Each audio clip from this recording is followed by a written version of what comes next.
Hi ಎಲ್ಲರಿಗೂ good afternoon. ಇದು ನನ್ನ ಕ್ರೂಸ್ ಲೈಫ್ನ ಸೆಕೆಂಡ್ ಡೇ ಮಧ್ಯಾಹ್ನದ ವಿಡಿಯೋ. ಟೈಮ್ ಇವಾಗ 1 ಗಂಟೆ.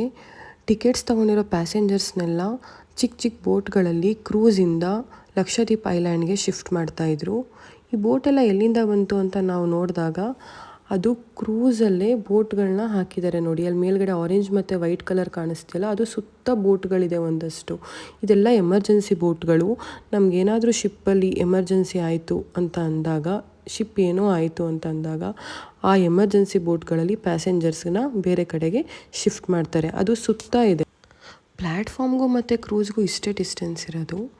ನಾವು ಇಲ್ಲಿಗೆ ಬಂದು ವೆಯ್ಟ್ ಮಾಡ್ತಾಯಿದ್ವಿ. ಎಲ್ಲ ಫ್ಯಾಮಿಲಿನೂ ಸಪ್ರೇಟಾಗಿ ಕಾರ್ಗಳನ್ನ ಮಾಡಿ ಐಲ್ಯಾಂಡ್ ಹತ್ರ ಡ್ರಾಪ್ ಮಾಡ್ತಾರೆ ನಮ್ಮನ್ನ. ಲಕ್ಷದ್ವೀಪಲ್ಲೂ ಸಹ ಏರ್ಪೋರ್ಟ್ ಇದೆ, ಅಗತಿ ಏರ್ಪೋರ್ಟ್ ಅಂತ. ಅಗತಿ ಐಲ್ಯಾಂಡಲ್ಲಿದೆ. ನಾವಿವಾಗ ಹೋಗ್ತಾ ಇರೋದು ಸಹ ಅಗತಿ ಐಲ್ಯಾಂಡ್. ಈ ಏರ್ಪೋರ್ಟ್ ಬಂದು 1988 ಇನಾಗ್ಯುರೇಟ್ ಆಗಿದೆ. ಆಲ್ಮೋಸ್ಟ್ 37 ಇಯರ್ಸ್ ಆಗಿದೆ. ಮುಂಚೆ ಇಲ್ಲಿ ಬರೀ ಫಾರಿನರ್ಸ್ ಮಾತ್ರ ಬರ್ತಾಯಿದ್ರು. ಇವಾಗ ಇಂಡಿಯನ್ಸ್ಗೂ ಇದ್ರ ಬಗ್ಗೆ ಗೊತ್ತಾಗಿ ಇಂಡಿಯನ್ಸ್ ಟೂರಿಸ್ಟು ಸಹ ತುಂಬಾ ಬರ್ತಾ ಇದ್ದಾರೆ ಇಲ್ಲಿಗೆ. ಲಕ್ಷದ್ವೀಪ್ ಐಲ್ಯಾಂಡಲ್ಲಿ ಪರ್ಟಿಕ್ಯುಲರ್ ಆಗಿ ಒಂದು ಲಿಪಿ ಅನ್ನೋದಿಲ್ಲ, ಮೀನ್ಸ್ ಲ್ಯಾಂಗ್ವೇಜ್. ಇಲ್ಲಿ ಎಲ್ಲ ಥರ ಭಾಷೆಗಳನ್ನ ಮಾತಾಡ್ತಾರೆ. ಇಲ್ಲಿ ಜಾಸ್ತಿ ಇಂಪ್ರೂವೈಸೇಷನ್ ಆಗ್ತಿರೋದು ಅಂದರೆ ಮಲಯಾಳಂ. ತುಂಬ ಕೇರಳದವ್ರು ಇರೋದ್ರಿಂದ ಕೇರಳ ಜನ ಇಲ್ಲಿ ಮಲಯಾಳಂನ ಇಂಪ್ರೂವೈಸೇಷನ್ ಮಾಡ್ತಿದ್ದಾರೆ. ಈಗ ನಾವು ಅಗತಿ ಐಲ್ಯಾಂಡ್ ರೀಚ್ ಆದ್ವಿ. ಇಲ್ಲಿರುವಂಥ ಎಲ್ಲ ಜನಗಳು ಸಹ ನಮ್ಮ ಕಾರ್ಡೆಲಿಯಾ ಕ್ರೂಸ್ ಪ್ಯಾಸೆಂಜರ್ಸೇ ಆಗಿರ್ತಾರೆ. ಇಲ್ಲಿ ವಾಟರ್ ಗೇಮ್ಸ್ ಇರೋದ್ರಿಂದ ಈ ಥರ ಟಿಕೆಟ್ಸ್ ಎಲ್ಲ ತೊಗೊಂಡು ಕೂತಿದ್ದಾರೆ. ಒಬ್ಬರಾದ್ಮೇಲೆ ಒಬ್ಬರನ್ನ ಬಿಡ್ತಾರೆ, ಹೋಗಿ ಗೇಮ್ಸ್ನೆಲ್ಲ ಆಡ್ಕೊಂಬರ್ಬೋದು.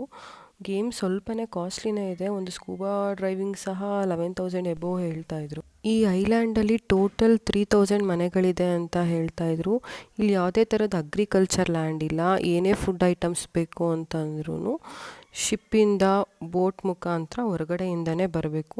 ಇಲ್ಲಿ ಎಲ್ಲಿ ನೋಡಿದ್ರೂ ಬರೀ ತೆಂಗಿನ ಮರಗಳೇ ಕಾಣಿಸ್ತದೆ. ಇದನ್ನು ಯಾರೂ ಪ್ಲ್ಯಾಂಟೇಷನ್ ಮಾಡಿಲ್ಲ ಅಂತ ಹೇಳ್ತಾಯಿದ್ರು. ಅಲ್ಲಿ ಮುಂಚೆ 1-2 ಮರಗಳಿತ್ತು, ಅದರಲ್ಲಿ ಬಿದ್ದ ಕಾಯಿಗಳಿಂದ ಈ ತೆಂಗಿನ ಮರಗಳೆಲ್ಲ ಬೆಳ್ಕೊಂಡಿದೆ ಅಂತ ಹೇಳ್ತಾಯಿದ್ರು.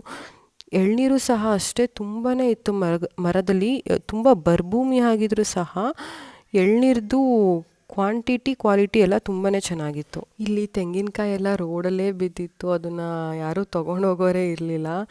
ತೆಂಗಿನಕಾಯಿ ರೇಟ್ ಬಂದು 6 ರೂಪೀಸ್ 5 ರೂಪೀಸ್ ಈ ಥರನೇ ಇರುತ್ತಂತೆ. ಬಟ್ ಎಳ್ನೀರು ರೇಟ್ ಮಾತ್ರ 40 ರೂಪೀಸೇ ಇತ್ತು. ನಾವು ತೊಗೊಂಡು ಕುಡಿದ್ವಿ. ಯಾಕೆ ಅಂತಂದರೆ ಅಲ್ಲಿ ಎಳ್ನೀರನ್ನ ಕೀಳೋದು ಕಮ್ಮಿ ಅಂತೆ, ಎಲ್ಲ ಕಾಯಾಗಿ ಕೆಳಗಡೆ ಬೀಳೋದೇ ಜಾಸ್ತಿ. ಅದರಿಂದ ಎಳ್ನೀರು ರೇಟು 40 ರೂಪೀಸೇ ಇತ್ತು. ಈ ಹೊಸ ಪ್ರಪಂಚನ ಎಂಜಾಯ್ ಮಾಡಿ ನಾವು ನಮ್ಮ ಕ್ರೂಸ್ ಕಡೆಗೆ ಹೋದ್ವಿ. ಮತ್ತು ಇಲ್ಲಿ RCB ಮ್ಯಾಚ್ ಸಹ ನಡೀತಾ ಇತ್ತು. ಅವತ್ತೇ RCB ಮ್ಯಾಚ್ ನೋಡಿಕೊಂಡು ನಮ್ಮ ಕರ್ನಾಟಕದ